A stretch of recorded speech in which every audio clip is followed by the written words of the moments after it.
রিশাদ হোসেনের সময়টা লাহোর কান্দার্সে কাটছে বেশ দারুণই। রোববার সুযোগ পেয়ে নিজের প্রথম ম্যাচেই পেয়েছিলেন 3 উইকেট।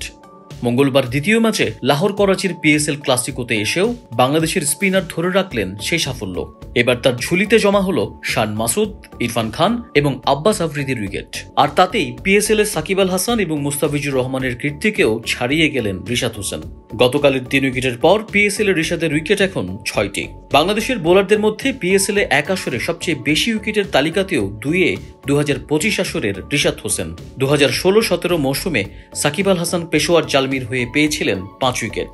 2017-18 মৌসুমে মুস্তাফিজুর রহমান লাহোর কান্দার্সের জার্সিতেই পেয়েছিলেন 4টি উইকেট। 2016-17 মৌসুমে মাহমুদুল্লাহ রিয়াদ খেলেছিলেন কোয়েটা গ্ল্যাডিয়েটর্সের জার্সিতে। সেই আসরে তিনি পেয়েছিলেন 7টি উইকেট। অর্থাৎ আর 1টি উইকেট পেলেই মাহমুদুল্লাহকেও ধরে ফেলবেন রিশাদ হোসেন।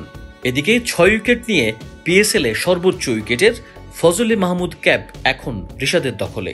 অবশ্য এখন পর্যন্ত তার সমান 6টি উইকেট পেয়েছেন কোয়েটার লেগ স্পিনার আবরার আহমেদও। তবে ইকোনমি রেট ও বোলিং গড় ভালো হওয়ায় রিশাদই এখন বোলারদের তালিকার শীর্ষে।